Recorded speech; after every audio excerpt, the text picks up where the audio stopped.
So we are talking to fourth to eighth graders here today. I talked to them yesterday about cosmetic chemistry, really about sciences, and just I was telling them that there's so much they can do with sciences. It can take them so far. And if they're interested in hair and why hair grows, with your skin, or just how plants work, how your body works, like that's good. And then keep up the interest, and you can do so many cool things. And I had a lot of examples for cosmetic chemistry. We talked about how toothpaste works and what if you squeeze them, they flow. If you don't squeeze them, they don't go out from the container. We talked about hand soap and hand sanitizer, especially with the coronavirus. We also talked about shampoo, what goes into a bottle of shampoo, and how it cleans the dirt off of your hair. And so today, I told them I was going to be back with three wonderful ladies who will share, I guess, more of an insight into what you do, how you got interested in science, any tips for the students how they can keep up their interest with sciences, what they can do at home, and things like that. And we're also going to take questions from them to see what they want to ask from you guys. So I think as a start, we're just going to introduce ourselves and sort of go from there. Just your name, I guess, where are you from, where are you right now, and what are you doing? Are you working? Are you still in school? Are you getting ready for the next step in your career? So something, very generic. I can start, although they know me. So hi guys again, I'm Dr. Baki. You saw me yesterday. We were making the lip gloss, and I know we're making a second lip gloss today, so I'm very excited. So I'm still back in Toledo, Ohio. I told you it's another time zone. It's a little bit farther away. I'm directing the cosmetic science program here that I talked to you about yesterday. So all of these other students or individuals, ladies that you can see on the screen, work with me or are still working with me. So we're just gonna go around and introduce us. And Christina, if you have any questions at any time during our talk, feel free to either put it in the chat, or you could just stop me and feel free to ask the questions. The students can go ahead and ask their questions. So let's get started with the introductions. I'm going to start with Talia. Okay. Hi, I'm Talia Jones. I am from Toledo, Ohio. I currently live in Maryland, working at C-Care, which is a contract manufacturer. And I am a senior formulation chemist in skincare and hair care. Thank you. I'm taking notes so I can follow up with you on certain things that you just said. Okay. Okay.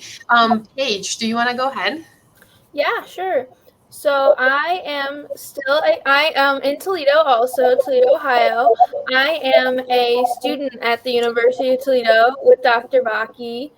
Um, and I am a cosmetic science and formulation design major. Awesome. Thank you, Brianna. My name is Brianna McTabby. I'm from Aleppo, Syria.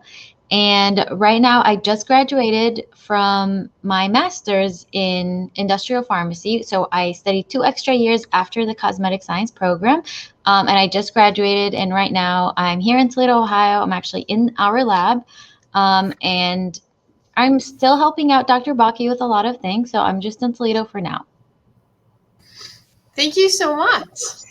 So I don't know if students know in the audience how schools play out. How many years of school do you have to do? I know, Brianna, you mentioned you just finished your master's. I don't know if they know what that is. So can we break it down for the audience? So you start out in first grade, right? And then can someone break it down? It could be any of you. Like, where do you go from first grade? Obviously, you go all the way up to eighth grade. That's where we kind of are with the audience. What happens afterwards, and what does a master's degree mean? So, it could be any of you. Sure, I guess I can go ahead. Sure. So after your eighth grade, you go into high school, right? And then after high school, you do 4 years, like freshman, sophomore, junior, and senior. And once you're done with your senior year, many people choose to go to college. And in college, you would first start off with 4 years, and then you would get what's called a bachelor's degree. And then after that, it's up to you if you want to do more years or just stop there. So in my case, after my 4 years in college, I did 2 extra years and got a master's degree. And then after a master's degree, you can still do more. Again, that would be up to you and what you want to do. Yes, and sometimes school doesn't take exactly 4 years getting a bachelor's degree. Sometimes, if you want to become, I was talking to the students yesterday, I'm a pharmacist, so that took me 5 years to become a pharmacist and then three more to get a PhD. So I was in school for 8 more years after high school. But sometimes to get a medical degree, if you want to be a doctor, that also takes a little while because you have to have a pre-medical degree, then you have to have your medical degree, then you have to do some residency so you can specialize. So it could vary a little bit depending on what you want to do. But very typically, after high school, you go to college for 4 years, like Brianna said. And very typically, if you choose to get a master's degree to get more education, more hands-on experience, more research experience, then you could do a master's degree, which is typically 2 years. Again, it could vary even within the United States, but that is true. So thank you for that. So Talia, you said that you work at a contract manufacturer. What is that? Can you tell us what a contract manufacturer is? So, a contract manufacturer is ultimately an overall company, an umbrella company that takes suggestions and new projects from brands. For instance, L'Oreal, Procter and Gamble, Estee Lauder, Manic Panic, any type of company will come to us for wanting us to make something from skincare, something from hair care, even hair color. And we will work on the project in the lab with research and development. Once we find a perfect formula that they love, that we love, that works for everybody, then we transfer that over to our tech transfer team that does the filling, the making, works with all the packaging, and then we ship things out to Walmart, Target, Ulta, anywhere, anywhere they want to send it. That is so exciting. So has it ever happened to you that you work on a product and then you go to Ulta or Target and you actually see the product you worked on, you see it on the shelf? Yes, it's That is, actually very satisfying. You'd be I wanted to ask surprised you how about nice that. it Can you feels. tell us that feeling? Yeah, actually, I've been working at a contract manufacturers since graduation, so approximately 4 years now. And at my previous company, I've launched Harry's shampoo and conditioner, along with body washes from Harry's, which are sold at Target.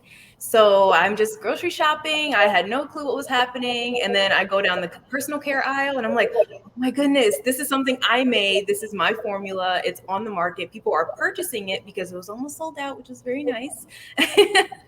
And you get a sense of accomplishment. You feel like I've actually made a mini mark on the industry at some point, and it's just the satisfaction is unreal. It honestly is. Wow, thank you so much for sharing that. I'm sure it must be very exciting you seeing that and seeing other people buying it and being excited about that. So thank you so much for Yes. sharing that.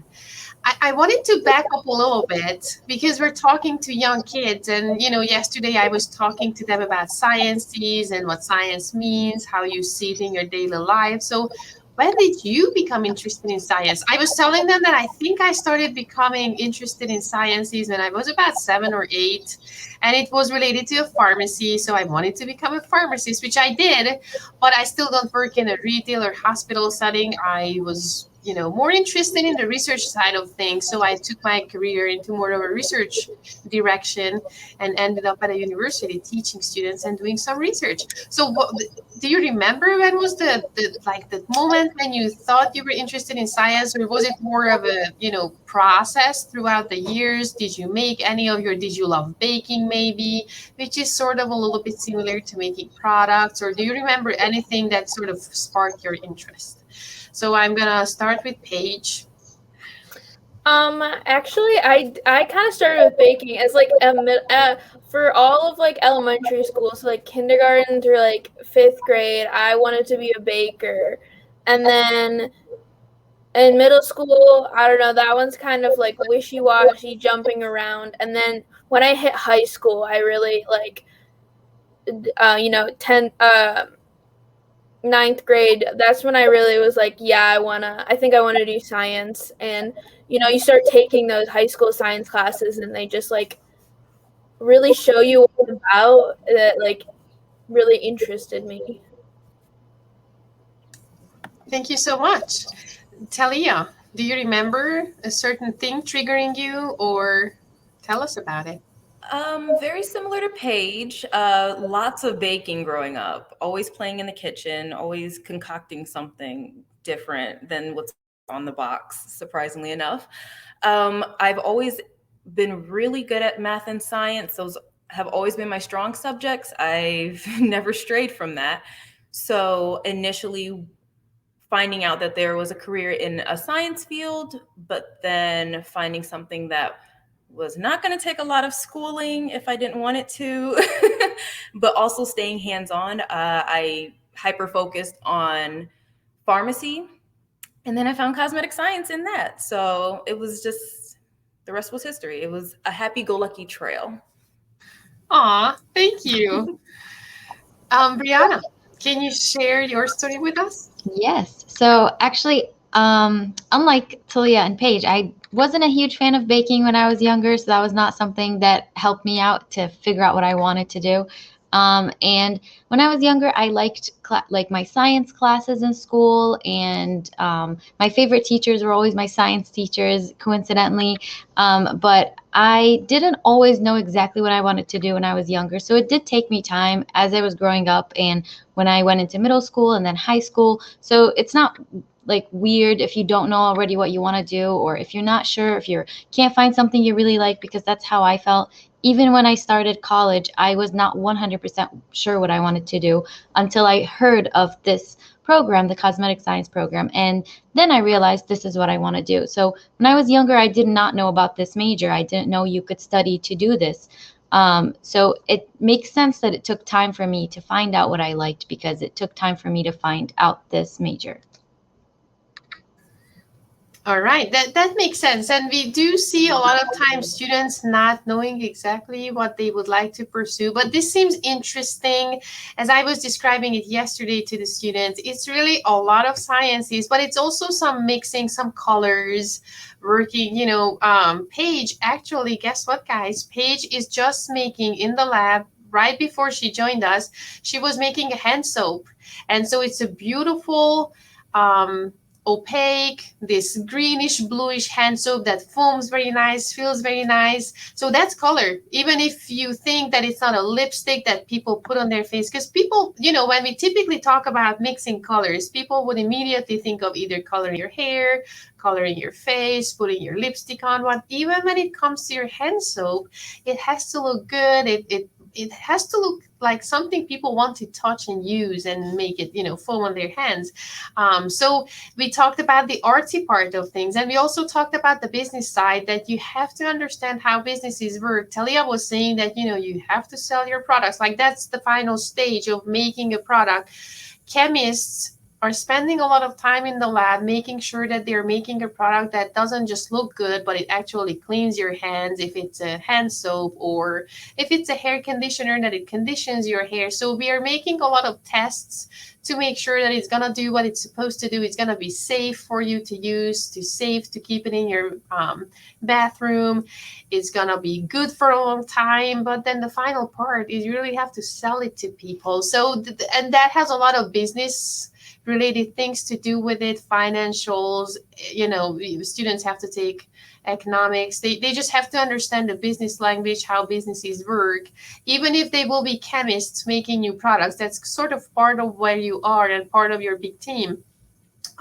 So it's okay. A lot of times students come in saying that I'm really creative, I love mixing and matching, I don't know if this is the right fit for me. But once they experience, they kind of get a feeling of what it could be. And where you could take this, what direction you could take this into. I was telling the students yesterday that most of our students do work in a lab, at the bench, working on new products or testing products. But you could also be a person who sells the products, either in marketing or sales. You could work in an office setting, work in compliance, which is making sure that your company is not saying things that they shouldn't, not putting ingredients in products that they shouldn't, doing the right sort of testing. So you could take this specific cosmetic STEM field into so many directions that you want. So that's very exciting. So I'm gonna turn to Brianna. Do you have any idea what you want to do? Well, now that you got your master's degree, is it more school that you want to do? Is it, do you know? Because you said you weren't sure. I'm just checking. And then Paige, I'm also curious. What do you know? What you sort of what your future? Where do you see yourself in 5 to 10 years? Yeah, so when before I started with my master, before I graduated, just recently, I thought I really wanted to go and work. I wanted to formulate or work in the business side, be the person who works on how to sell our product, how to make it nice and appealing to our consumers and the people who want to buy it. But then I changed my mind a little bit and I decided that I want to study again, just continue. Study a little bit longer. Kind of like I told you, you don't have to do this. It's up to you. You could definitely start working right after you graduate from your bachelor's, just the first 4 or 5 years, depending on what you do. So now I'm deciding to do a little more schooling. Great. Well, good luck with Thank that, you. obviously. And even if you decide, and I'm telling this to the students, even if you decide I'm done with school, I'm gonna go and get a job, you can always go back to school. I have students Right. actually who went, got jobs, and they decided, there's a specific field I really don't know as much about as I would like, so I'm gonna go back to school. And guess what? They were, and they are in school at the same time. So it's a little bit harder than just going to school, because that's your only thing. When you're in school, right? There is nothing else you have to do.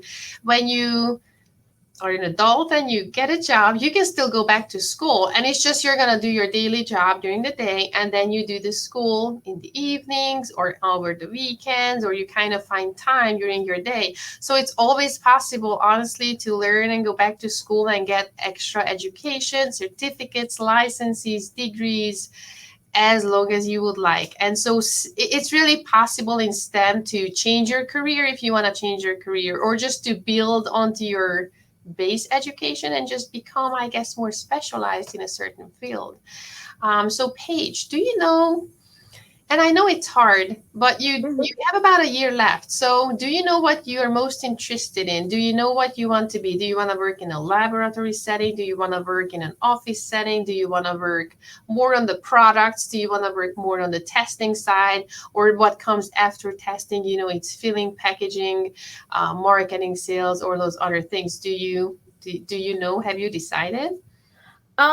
So I have thought about it. So unlike Brianna, I'm completing my 4 years right now, and at the end of it, I'm going to move to like a career and go work instead of continuing schooling, which is everyone's choice, depending on what you want to do.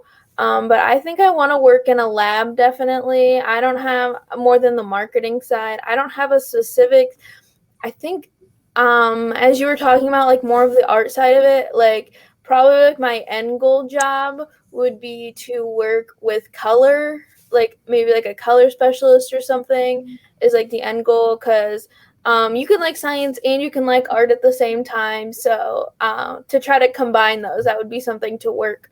That would be really fun, is to like design the colors of things or like work with color in some way. Thank you. That's great. And good luck, obviously, to your future career. So Talia, I remember you mentioned hair color. So people color their hair. So do you test those products in the lab? Do you actually have to color hair in the lab? How do you, I remember, when I was a little kid and I went with my mom to the hairstylist, she would get her hair colored. And it was always amazing to me that they would put this, like purple color on the hair, and I was like, oh goodness, what is hair gonna look like? And eventually it looked blonde or brown, shades of brown. So how can you tell us a little bit about colors, hair colors? How did you learn all about colors? How do you know how to do the process? Yeah, so working at Sea Care, this was my first introduction to hair color. Aside from what we were mostly introduced in school, I was trained by a few of my coworkers on semi-permanent hair color, which is like Manic Panic, Good Die Young, some of the things you will see at most grocery stores, department stores. Um, and then I was also trained on permanent hair color, which is salon hair color, where you have to mix your hair color base, which is just has the dyes, it's in a cream, mix it with a developer, which is hydrogen peroxide, and you combine them together and you apply it to the hair, and then lo and behold, you have a hair color, a whole new different look. So we do test them in the lab. We test on hair swatches initially, but we also have a salon on our campus where we can set up workshops with customers who want to come visit and test out hair colors different um, on different hair types. We would get blondes all the way to dark black hair. We would try different types of bleach. We would test different shades and try to match something that's on the market or try to develop something brand new that the market has never seen. So it's an extensive amount of science behind it that I was not initially prepared for, but it is so much fun to work with. Great. I bet you enjoy. So it's a related question, but sort of unrelated. So can someone go from, and I know the answer obviously, but the students don't. Can someone go from your hair color to blonde in one hair coloring session? I wouldn't say one session. It might take a few sessions. Right. Usually. um, yes, from my personal experience, I have dyed my hair from this color to blonde to red to purple to blue to green and then back to this. I've done it all. I Hair grows back. It's fine. Um, so you would use bleach and I can't remember the exact composition of it, but then you also have a developer, which It's is not also the hydrogen bleach that peroxide. students might know from home. It's not household bleach that we Not typically Clorox, no. use. Yeah. It is definitely from a beauty store, or you can, I think some places such as Walmart or Target might sell small Mhm. packets of those. You may find them, but you would apply that to your hair and it would remove the melanin from your hair, and then so remove the color from your hair in like portions. It would slowly remove it, make it maybe a little orange, a little red, all the way to like a yellow, potentially to a white or platinum. Would be very cautious of that, but yes, you can definitely change your hair color. Well, great. Thank you so much for sharing. So, what I really want the students to see, there is a lot of chemistry behind it and biology. We talked about sciences yesterday. So, you really need to understand what your hair is made of. And Talia's hair is completely different from my hair, the texture, the shape, the how thick her hair is compared to how thin my hair is. So it's just you have to understand hair very well. You have to understand the hair products, the coloring products as we talked about very well. So you know that once you put a product on the hair, it's not going to be, you know, burning your hair or scalp. It's going to develop the color that you want. If you put the same color on her hair and my hair, you could have completely different results because our hair, again, texture, the initial color we're going from is not the same. So it's just there is so much science going into a lot of the products that people a lot of times take for granted. So it's just really cool that you could work on products. If you take your education into a cosmetic chemistry direction, you could work on products people use every day, not at the elementary school age, but later on, we talked about hand soaps. You guys are using hand soaps and brushing your teeth and washing your hair. So those are also products that cosmetic chemists could make. So great, great. So I guess my next question would be, how do you think that the students are listening to us right now, they might get really excited that, wow, I see these role models, STEM females on screen. I want to become like them. What can they do at the age of 10, 12, 14? How can they learn more about sciences? Is it something that they could do in school? I know Paige has experience with the imagination station, so make sure to mention that. Is there anything they could do at home? They could experiment. Is baking similar? So like, share any tips with the students. What could they do to keep up their interest to learn even more about, I guess, in general, sciences? So anybody could go first. I used to work at Imagination Station, so I used to actually run science summer camps for a period of time. And if you're interested in science, the way to go is just to keep going at it. Baking's like measuring, so you can do that.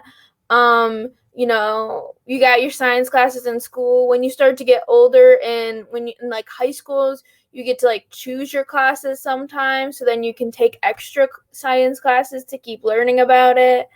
um do experiments at home, like supervised by a parent. I'm sure some of the students in the class have made slime before, as that's super popular. That's like a science experiment in itself. Things like that.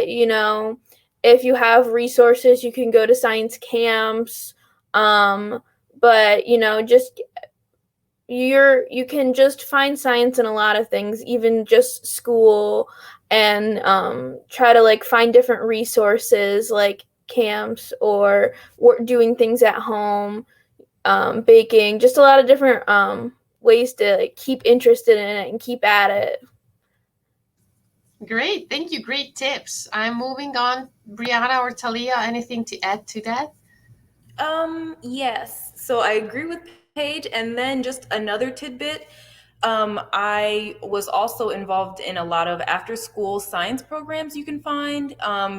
Talk to your science teachers or talk to your counselors. They can find any kind of interesting after school activity. You'd be surprised how many are in your area because there are a lot. My schedule was booked as a kid. So, science is always there and there's always an option to learn something new. So you just have to ask around and see what you can find. That's a great tip. Thank you so much for mentioning that.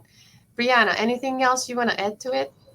I guess you guys said everything that I would have mentioned, but other than camps, and I was honestly going to say the same thing as Talia, always reach out to your teachers and your counselors. You might not know how to find something or how to look for something, and you really want to do it. They'll probably have some idea, and even if they don't, they might ask someone who would know. And other than like camps that would be summer camps or something after school, a lot of times there would be little clubs in school that could be science related or chemistry related or something of that sort that could also help you or push you a little bit more to see if this is even what you like or what you want to do. Those are great tips. And to the students, there are so many different scientific fields that you can take on. We are really focusing on, obviously, because of the program we are in, cosmetic chemistry. So it's really the science of making cosmetic products, so makeup products and personal care products. But there are other science fields. There is engineering, there is math, there is physics. They are just pure biology when you learn about plants or animals or the human body. There is chemistry when you create molecules, not necessarily products. So chemists are making a lot of, if you think of like spices at home or chemicals that your mom's using for cleaning. So there are so many other directions that are still science. And I just wanted to mention two more things. So always be curious. Like if you're interested in why does my tooth fall out or why does it not hurt when I get a haircut? Like those are really good questions. And don't be afraid of asking your mom or your teacher or your neighbor or anybody that why do things work the way they do, and how could you, if you have a that has fallen out, do you have to fix it? Do you have to put it back? Like, what's happening?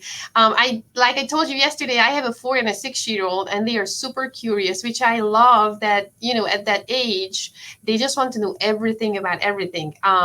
And so they keep asking the why questions. Like I would answer the question, and they're like, "But mommy, why?" So I just keep up that interest, keep up that curiosity, and there are no silly questions. I always tell my students that don't feel like that you're asking silly questions or questions that you think you should know the answer for.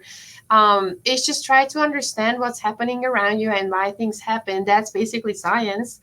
So keep up with that interest. And then also, I wanted to mention we talked a lot about colors. So if you like painting, instead of just purely painting a picture, mix colors. Like take a watercolor palette or an acrylic palette and start mixing colors. Start mixing red and blue. You're going to end up having purple. But if you add a little bit more red to it, you're going to change the color to more of a pinky purple. If you add more blue to it, it's going to be more of a deeper bluish purple. So try to see, if you mix colors, what color variations could you end up having? How do you go from a how do you go to an orange? How do you make an orange into a brown? So that's really the basics of a lot of makeup products that we make. So I don't know if you guys go to grocery shopping and you see the lipstick aisle. If you walk down, companies make 20, 25 different types of colors, and they are all pink and red. How do they make all those different colors? Well, just slightly changing the formula a little bit, and you could end up making at home 20 different colors of pink. Only if you just have red, white, and black, you could go so well, you could go into so many different directions. So if you just want to learn about colors, it's easier with paint than with food color. That's my experience. And typically, watercolor and acrylic color doesn't stain you. Food color does. So that's another thing that anybody could do at home. You can always. The other thing I just saw yesterday, you could play with Play-Doh, and you can start mixing Play-Doh colors. So if you just want to take a little bit of yellow and a little bit of red, make it into a big ball and see what color you have, and then keep adding colors to it to see what colors of the rainbow can you come up with. So that's really learning about color. And a lot of these things we can teach in school, but a lot of these you have to experience and you have to practice. So I can tell you that when you mix, red and blue, it's gonna be purple. But depending on how much you mix, you and your friend could end up having slightly different colors. So I think it's really cool. If you have the capability of mixing and painting, you could also do that as well. And I don't know, like very simple. When I was a kid, I had a microscope at home. I was always curious about what things look like if you really zoom onto them. So I was trying to look up leaves or bugs or sand that I found around. So that's also really cool to see what things around you look like if you really try to zoom onto them. Did you so I'm asking my students, do you use a microscope? I know we use it in school, so I kind of know the answer, but can you tell us examples of what you guys use a microscope for? So microscopes are not just for little kids. Big kids and adults also use microscopes in labs. I know Brianna, I know for a fact that she used a microscope, but I'm curious if Talia or Paige, did you ever have to use a microscope? What did you do with it? I used a microscope for a few different classes, like biology. You can really look up close at different plants, or even sometimes like cells. You can look up like the little itty microscopic parts of you. That's right. Also, another suggestion for a resource that I thought of while you were talking is your school library or your local library. You can read different books about a lot of different science topics, so that you can consume in your own time. You don't need anybody. You don't need like an adult supervision, so you can do that in your free time a lot. So that's also a good resource. That's a great tip as well. Brianna, can you tell us about what you looked at under the microscope?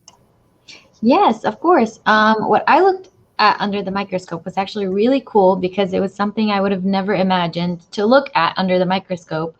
So in the lab, I made a lot of lipsticks, and I'm sure many of you might have at least seen one or possibly even tried it. And I took a little bit of it and put it on the microscope slide and looked at it very, very closely or zoomed in. So what I was able to see was a lot of little red. Well, the lipstick I made was red, so I saw a lot of red in under the microscope on the computer since it's attached to the computer, so we were able to see it that way. So I saw a lot of red, a lot of little, sometimes yellow spots, since the way we make lipstick is we mix some oils and our color and some wax like material, kind of like a candle. And you mix them all together with whatever color you want. And in my case, it was red. And that's what I was able to see. It was really interesting. You would think you would expect to see just a color, but there was a lot more to it than just that, because you could see a lot of those little tiny spots. And even though looking at it, you think it's all melted and it's all together, but under the microscope, you were able to see a lot of more details than you would expect. Really cool. Thank you. Talia, do you have to use a microscope in your daily work? Actually, yes, we just received a really interesting and like high def camera microscope. It's pretty cool. So I make a lot of emulsions, which is when you have oil and you have water, and then you put them together with an emulsifier to make them cohabitate until you have a stable formula, which is like a lotion or a cream or something of that nature. I make a lot of those and I put them under the microscope slides to confirm the particle size and to confirm that I actually have a stable formula. So I've now that I can take pictures with it and I can measure droplet size, it's actually pretty interesting, and now I can deep dive into the science of it. That is so cool. And for students who are listening at home, milk in your fridge at home, yes, milk is an emulsion that Talia was describing. So that's oil droplets in a watery base. So if you have access to a microscope or if you have a microscope at school, check out milk. You can always add the drop of food color to a little bit of milk to color one of the phases. And to you, to your naked eyes, it's going to look like colored milk. So silly, right? And then you put it under the microscope and you will see these big circles that are not colored, and you will see a ton of colored space around it. So it's gonna almost look like planets in space. That's really cool, and that's just your milk. And so that's again, that's science in your kitchen that can really show you, teach you a little bit more about what's around you and what sciences really are. So I know Brianna said that she, is just finished her master's degree. Paige is still in school. So probably I'm gonna ask one of them. Maybe I'm gonna go for Paige. Can you tell us what's college student life looks like? Like you go, you get up in the morning. What happens when you go to school? How long are your days?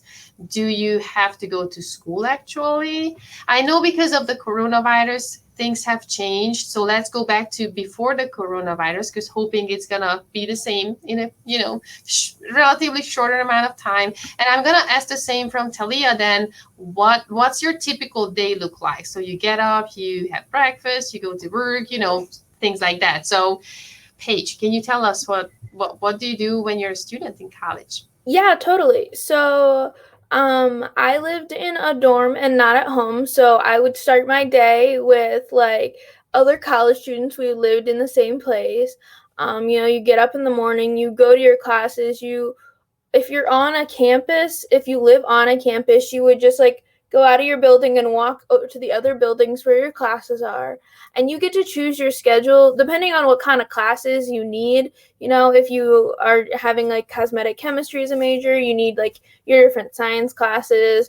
So you go out through your classes throughout the day, but you can kind of choose their times, whether you like getting up in the morning or you like sleeping in a little bit, and you would walk around, come back to your dorm a few times, maybe throughout the day, and then walk back to your classes. You're kind of just like, it's kind of like a little town. You're kind of just in your own little space, and you go to your different buildings, do your different classes. You're kind of just like there and back throughout the day, trying to complete your classes. It's not like um, school, like elementary school, middle school, high school, where you are in class and you're in all your classes one after another throughout the whole day. Like they're spaced out. Maybe you have one in the morning and then maybe another one like in the afternoon. You could have like an evening class, but there could be like hours in between your different classes. And some days you might not have class at all. Like just depends on what you have. You kind of like have more control over your schedule for the day. Awesome. Brianna, anything to add to that? No, I guess that's pretty much it. The only thing I was going to mention is that sometimes, like, even if your dorm is in one campus, like in one spot, you might have to go to a different spot. So sometimes you might have to drive. You don't always have the option to just walk to class, but it's still pretty close. And it's kind of like Paige said, it's kind of still a little town and it's not like super far to go to classes. And yes, the best part is that you pretty much get to choose your schedule in a way, except for the classes that you have to take. There are other classes that you can choose from. It's up to you what you want to take. Um, and again, just like Paige said, depending on the time, you don't have to have them right after each other. Sometimes you might have to have them after each other. Some people I know would be done with all of classes at 12 p.m. and then they're off to do whatever they want. So again, the nicest thing is you're very flexible. You can do pretty much what works with you. Awesome. And that changes from year to year. So we talked about college being 4 years long. In the first year, you might have, classes on every single morning. In another year, you might only have class every other day. So it changes from, I would say, semester to semester. So that's a lot of flexibility you get when you become an adult. Talia, can you tell us what your day looks like? It's a pretty set schedule. I have core hours for work, so I can come in between 7 to 9 in the morning, leave between 4 and 6. So I get up, drive to work about 30 minutes to work, and the fun part about a contract manufacturer is that you never know what's going to happen most days. You usually have a generalized idea, like a timeline, but there may be a day you come in and you have to make like 4 conditioners in the morning for testing. Or you have easier days like I have today where it's me sitting at my desk making formulations, prepping formulas for technicians in the lab. Or you have days where you assist other chemists in the lab with hair color projects, with skincare projects. So there's a lot more leniency, and my schedule is a little touch and go, but it's a lot of fun because I get to play in the lab all day, and I get to make my schedule overall. So I get to pick what time I come in, at least from those few hours. That's very nice. And I'm sure students know that, let's say you're a doctor, you're a nurse, and many other jobs, you have to show up at a certain time and you cannot leave until a certain time no matter what. So it's always nice when you have a little bit of flexibility and you can change your day a little bit or plan your day, accordingly, that you have the flexibility. So that's very great that you can actually get a very flexible job. Um, so that sounds great. That sounds amazing. I want to turn to the students and see if anyone has any questions. Christina, did any of the students, maybe even yesterday after the event, did anyone have any questions? Anything about I said? Anything about the lip gloss that we made together? Just wanted to make sure we give them a chance to ask any questions.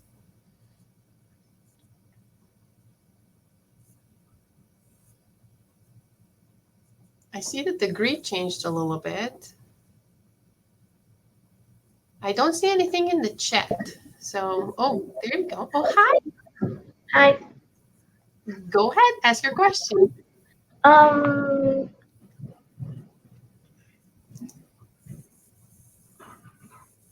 could you tell me a little more about the testing, but cruelty free? Wow, look at that question. You are so smart.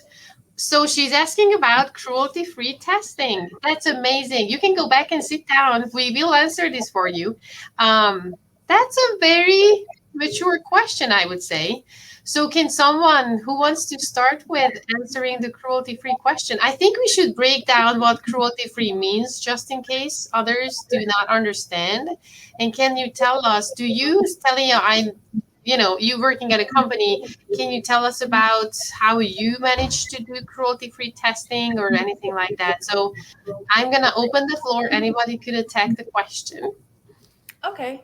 So, my company, we strive for cruelty free. So, we work with raw materials and any kind of products that are not tested on animals. When we get the materials to make the final product, we reach out to the supplier that makes that material. We get documentation, we get all the information we need so that they can also confirm that there's no testing on animals. It is nice currently that most companies do not test on animals or have not in the past, I don't know, I want to say 30 years, 40 years. But you do come across those few where they claim it is um, extremely important for them to test on animals. And that's still entirely up for debate, but we definitely strive not to have any of those products, have any of those materials, use them, support them at all. Thank you. And to and I know it matters to a lot of consumers. And just to answer, so cruelty free, as Talia was saying, is basically not testing on animals. And so because people associate animal studies with making the animals suffer. So that's basically what the cruelty free refers to, that you test your product in a way where the animals do not have to suffer. And, just to put it out there, it doesn't mean if a product is being tested on an animal that the animal suffers. But that's the general, belief that that's what happens. Bunnies are being used, and they have really bad skin irritation or eye irritation. That's not always the case, but I know we are moving towards a animal free world where we don't use any animals. And as Talia was saying, sometimes it's really hard because sometimes your option is to use humans instead, and you have to find volunteers to sign up, or sometimes when we test things in labs, it's just really hard to figure out that if I tested something in a beaker, you guys were mixing your lip gloss yesterday in a mixing bowl. If you test something like in a mixing bowl, you don't exactly know what's going to happen when you put that shampoo on your hair because we haven't tested it on hair. So sometimes it's really hard to make the jump from a lab test to a human experience. And in the cosmetic industry, currently, we are moving towards no animal testing. In other parts of the world, in Europe, animal testing is banned for years now. The United States is not really testing for the most part, but there are other industries. When people make medications, so I'm sure if you watch TV, there are a bunch of ads between, a ton of commercials. And so when they talk about those arthritis medications and other psoriasis medications, so a lot of those have to be tested on animals. There is no way around it. Or when we make, when not me, but when there is the chemical industry who makes a bunch of chemicals that people use to make their products from, a lot of those ingredients have to be tested on animals. So in the personal care world, try not to. Every company is trying. There are new methods being developed to sort of go around, and we don't have to do that. But there are other industries, I would say, where it's a requirement to do that testing. So if you want to be sure that a product that you buy is not tested on animals, you should put the cruelty-free term on the label. I also wanted to say that even if a company doesn't say it wasn't tested on animals, it may not have been tested on animals. So they don't necessarily have to say that. For you to be able to say and to have those hopping bunny or jumping bunny logos, you have to pay extra money to be able to put that logo on your product. So depending on if a company has time to do that or have the resources to do that, they may not get the certification, but they still don't test on animals. So it's sometimes it's hard to know, but for the most part, company websites would describe, even if you don't see it on the bottle. So with a little bit of research, I think a lot of people can find out. That was a very, anybody else wants to add anything to it? And you could just say, okay, wow, that I'm surprised. That was a really cool question. Any other questions from the classroom? I know we're getting close to the end. We have about 10 minutes left. And I'm looking at my own questions, but I think we went through all of my questions that I sort of wanted to ask. So if we don't have other questions, I'm gonna ask you, what was your favorite? Oh, we might have. There is someone. Hello. Um, what was the base consist of? The base for making lip gloss. Ooh, the lip gloss yesterday. So that's a question for me. So usually, the lip gloss is made of ingredients that's gonna make it. And I don't have it in front of me right away, but usually in lip gloss bases. Okay, so to my alumni panel, the students were mixing a base with an oil, and then they added a color, a pink color to it. They added some glitter, some gold glitter to make it sparkly, and we added a vanilla flavor. So they added these five things together, and they had their lip gloss made. So the base, which was labeled for them as the base, it's typically a viscous. I described it as honey without being that yellow orange color. So it's typically made of. We call these ingredients moisturizers, emollients that make it sticky, so it's gonna stick to your lip, and it's also gonna shine on your lips, what you would expect from lip glosses. There are some polymers probably in the product that's just gonna make sure that it stays on your lips. Actually, I know lip glosses sort of come off your lips when you eat or drink something, or even as you speak a lot, but those polymers could help make sure that they stay there for a reasonable amount of time. So I'm assuming it was something of that sticky base material with some polymers added to it that help with the film formation on your lips. And then in the oil, as I was telling you yesterday, you mix it with an oil. So that oil was a moisturizer. So it just really helps your lips to be smooth. And so you don't have dry lips. It sort of prevents your lips from drying out. So that's what the oil did. Then we added the pink color, obviously, that made it pink, and it makes your lips a little bit pink. Then you added the sparkle, and then you also added the vanilla flavor, which made it hopefully taste like vanilla a little bit. Did that answer your question? Yes. I could look it up on the internet, but I also wanted to say I don't know. I hope you guys had a fun experience yesterday, and I know we're making another lip gloss today. So if you want to make lip gloss at home, you guys can make it at home, obviously with your mom's help or in school with teachers' help. There are a lot of websites on the internet that sell ingredients like the base. There are companies who sell the whole kit. So if you just Google lip gloss kit on the internet, you probably find, I mean, even on Amazon, I found some that you can just buy the kit and it sort of walks you through. You have to mix this with that and add this. Um, there are a bunch of things. So you can make lip balms at home. Um, you can make lip glosses. There are some bath bomb kits. So it's you can buy a lot of these things on the internet. So your teachers or your parents can help you, find out exactly what's in these things. But these you had really cool questions. I applaud you for your questions.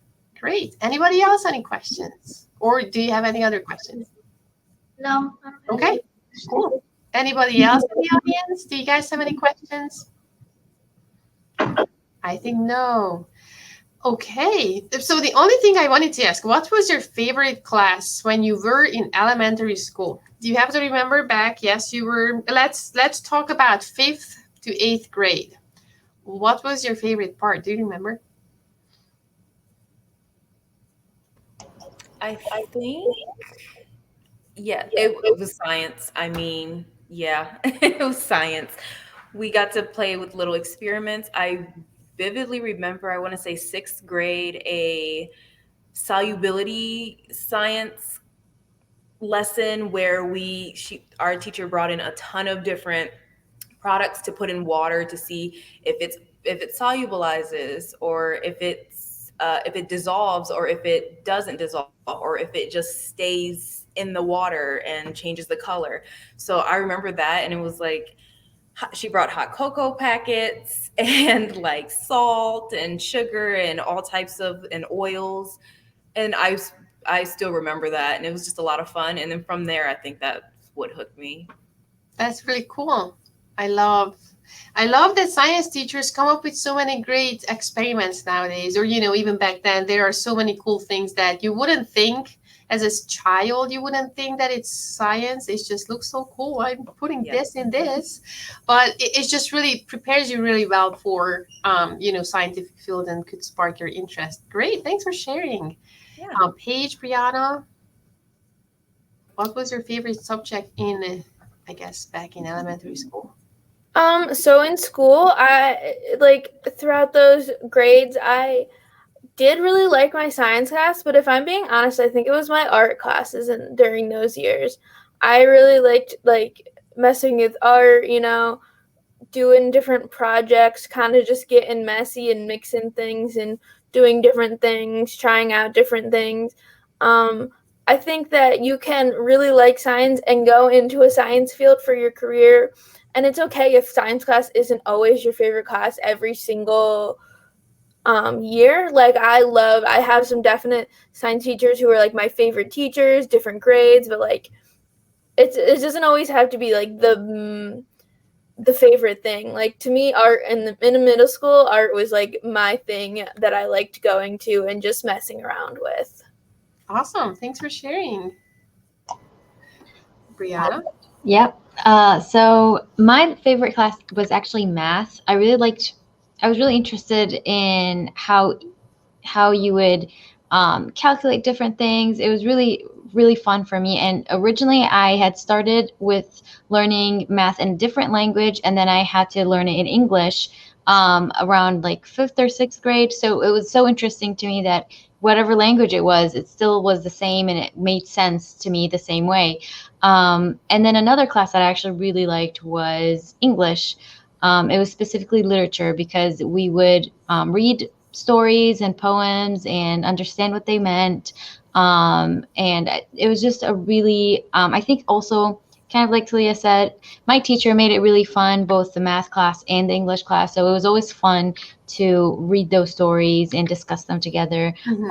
And then on my own, I also really liked and enjoyed reading. So it might have been also that affected it a little bit. Nice. I know one of you said the local library. So reading is important. You can learn so many good things from books. And like it was said earlier, you don't need your parents to be around you and watch you to make sure you're safe. You could just go outside or stay inside and read a book. I remember that when I was that age, I loved learning about the environment and plants, and I loved leaves for some reason and flowers. And it was amazing to me that if you like take mint and you sort of rub it between your fingers, then your fingers are going to smell like mint. But if you do the same to like the so some sort of onions, then it's going to smell like onion. And that was so strange to me that these plants have, or even like orange peel, if you rub that a little bit, your fingers are going to smell like orange. Same with the lemon peel, it's going to be like lemon.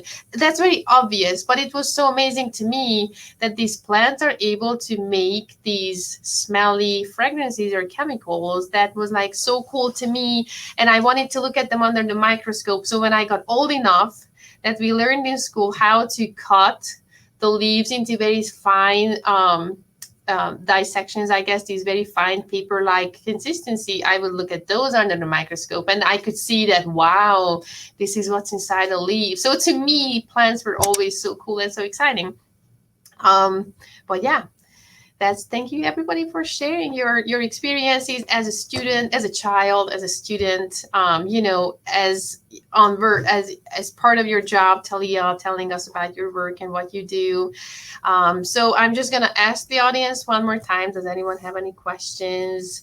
If we don't, feel free to go ahead and bring the students up front to the camera. If we don't, I think I'm going to say a huge thank you for all three of you for jumping on the alumni panel and talking to these young kids today. I hope we inspired them a little bit and showed them how fun science can be and how far it can take you, and you can do some stuff that Talia was saying how exciting it is when she sees her when she sees her products in the store. So it could be something very exciting that you enjoy every day and you look forward to go to work every day. So that's always something I want my students to do, I tell my students, do something that you love doing, because then you won't feel like that I have to go to work today. You will be like, yes, I have to go to work and work on something really exciting. So I hope inspired them.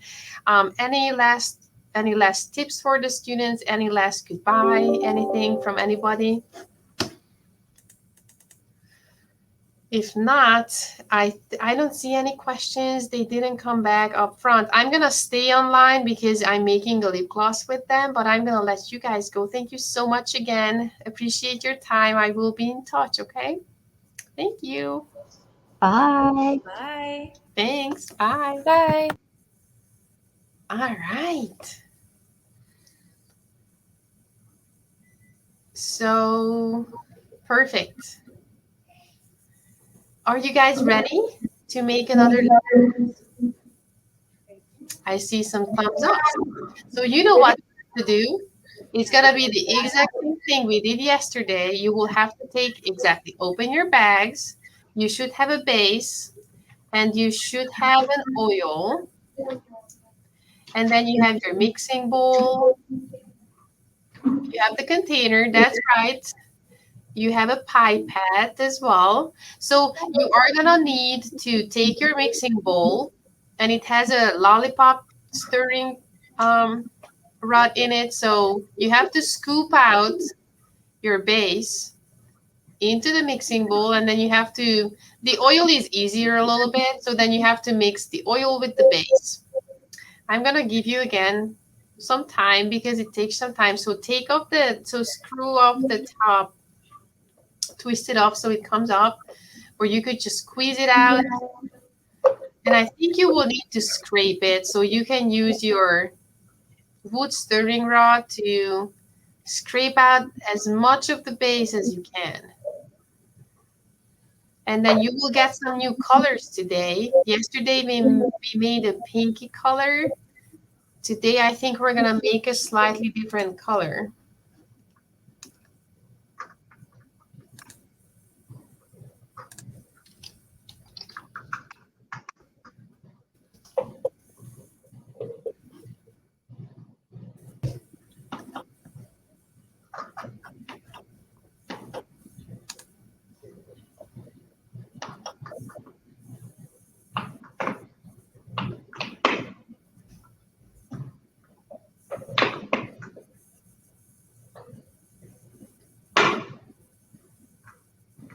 Yeah, so I see that you guys get some help. That's awesome. Just keep. I'm going to have them mix two colors. Ooh, nice. See how that makes a change in it. Sounds good.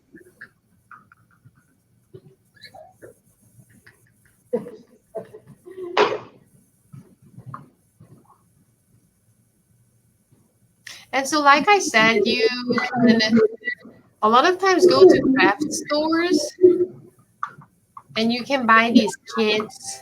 I've seen soap kits before. I've seen bath bomb kits in stores, but online you can buy a lot of different things to make a lot of different things at home. So this is, if you enjoy making your own product, you can play at home and see what you can make from just, food grade ingredients sometimes. But you can always have your parents help you out and buy you something, buy you a kit, and then you could make your products at home.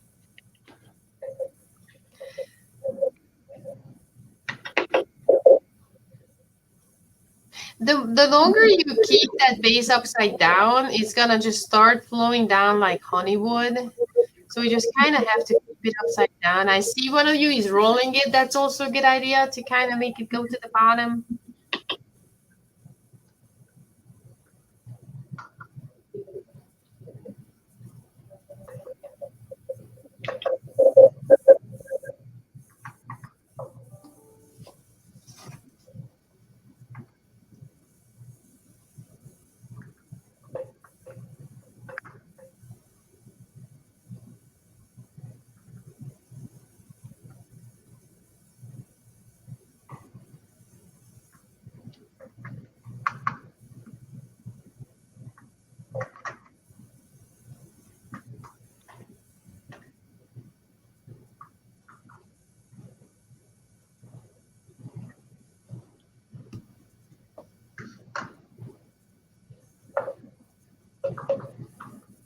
And as I said yesterday, it's okay if it gets on your hand.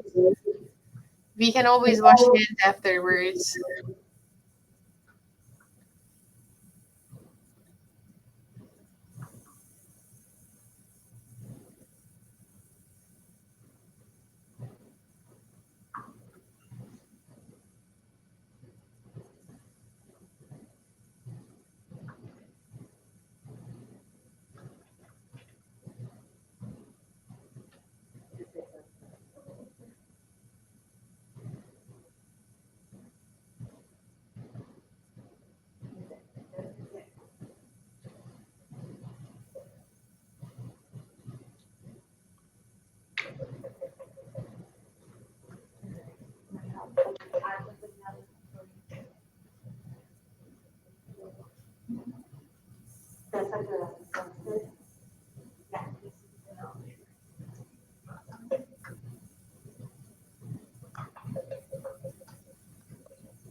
So great. And I see that you got the flavor. So you only need a few drops of that vanilla flavor. So I'm going to ask you guys, did your lip gloss taste like vanilla yesterday? Yes? Yes. Great. That sounds great. So you just need a few drops of that. Awesome. Thank you for answering the question.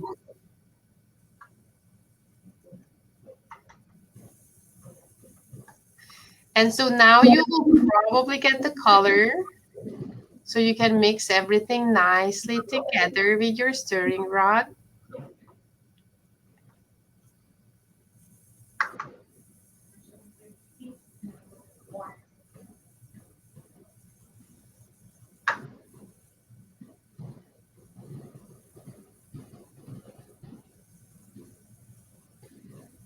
Ooh, I see that you have the color being added.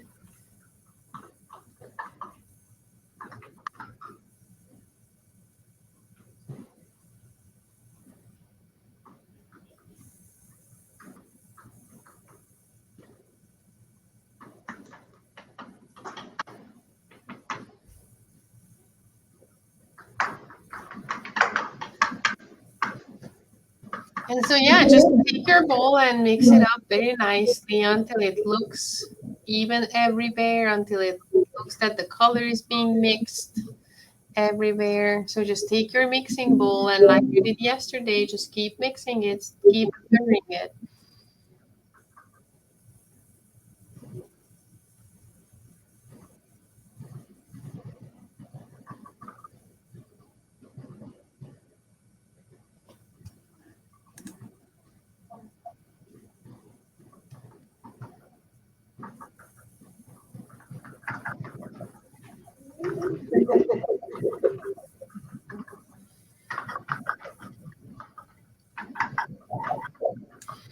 And so the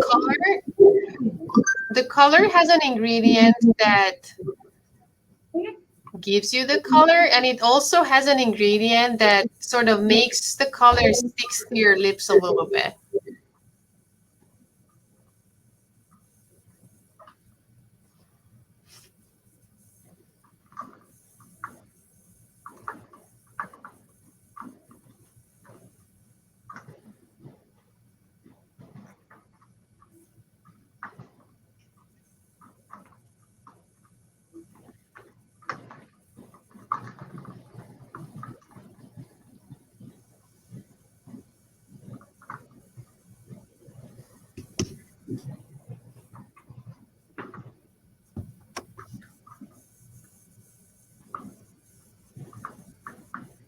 Look at that great mixing. Great job, guys.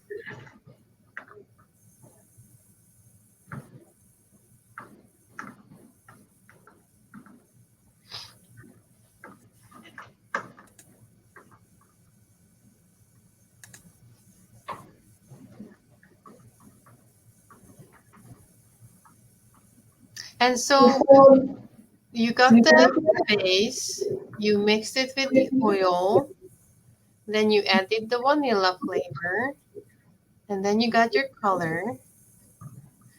I'm not sure if today we're gonna put any sparkles in it. Christina, were you planning on doing that today or just yesterday? I think it works either way. Does it have sparkle? Did I have sparkle? No, I'm not adding it. Which one is it? Does that have sparkle? Yeah. Yesterday, what they made was glittery, but today's product could be just simple matte. It doesn't have to be glittery necessarily, so they could compare the two. I was just gonna tell them that if they are done with mixing the product and it looks beautiful, you guys can start putting it into the container, unless you want to add color, sparkles to it. I am. I'm gonna add some Okay, sparkle. Yeah. sounds good.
I noticed a difference from yesterday to today.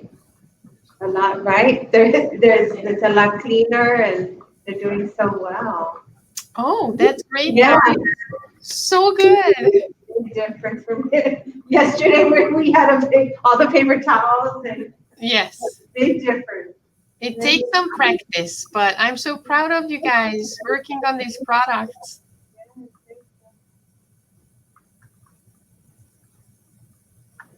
And one thing I noticed is that they decorated their tags Aw. with science, little science terms, and also girl power. Oh, that's great. I love that. I'm so proud of them. Very inspiring.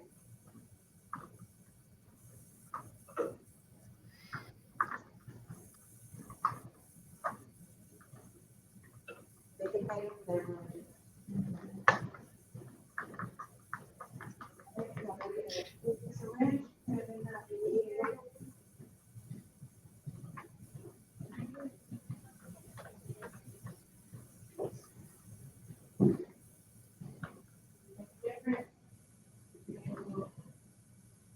Okay, so if you are done with mixing, you can take your lip gloss container, you can twist off the cap, and you can use the syringe that you used yesterday.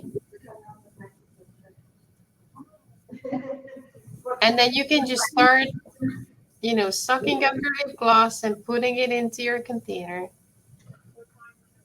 Peachy? Yeah, peachy? Yes, we have a peach one. Peachy?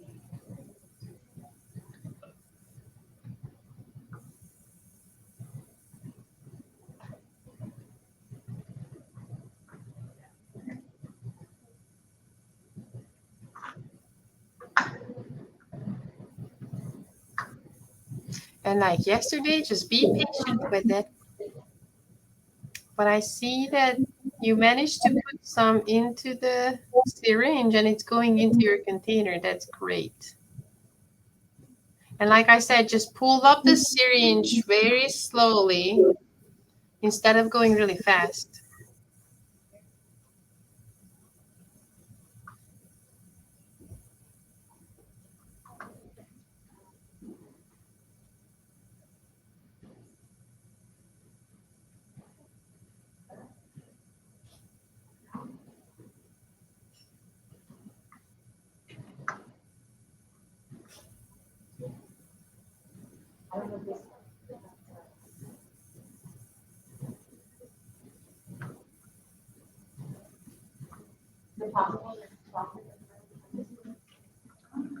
You can scoop it up too and put it in there with your.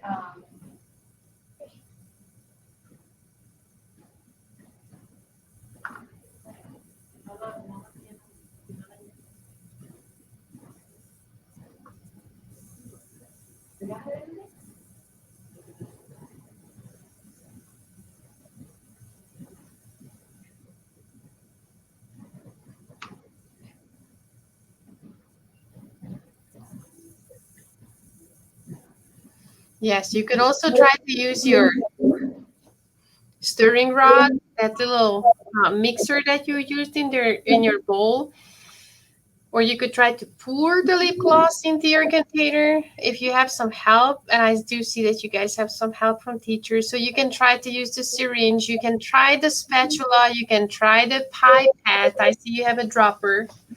Um, so anything that you can think of that could make it go from the bowl to the lip gloss container will work.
I know it takes a little while. You guys are doing great.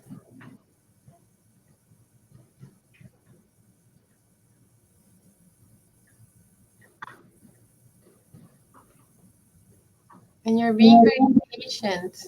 I applaud you for that.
So we mixed two colors and we came up with a peachy, like a peachy color with more Okay. glitter. Then we also had one base that was a little too thick, so the consistency was not going into the containers. So we learned that. Mm-hmm. But overall, they're having a good time. They really liked Great. it. Enjoyed it. Yes. It is a little tricky, to be honest, filling the lip gloss into the container, even when we are in the lab. It is very thick and too viscous almost because that's what it should be like on your lips. But just making it go from the bowl to the container is a little tricky. So Yes. heating it up, if you are in a lab, you usually heat it up a little bit on a hot plate, or you could do this in the microwave, just a teeny bit so it flows much easier. And then it cools back down and becomes this sticky mess again. But obviously, that's not something you can do in a classroom. So I'm very proud of the girls, how patient they are, and they keep putting it in. I hope they had a great experience. I hope they learned, they got inspired by the students that I had on today, or they learned something yesterday. If anyone ever has any questions for me, for any of my students, feel free to reach out to us or connect me with teachers or anything like that. So thank you so much for this opportunity. We love being part of it. Absolutely, yes. Thank you so much for hosting it for us. Really enjoyed it. Well, all right, you guys want to say thank you. Thank you guys. Have a great rest of your day, okay? Yeah. Bye.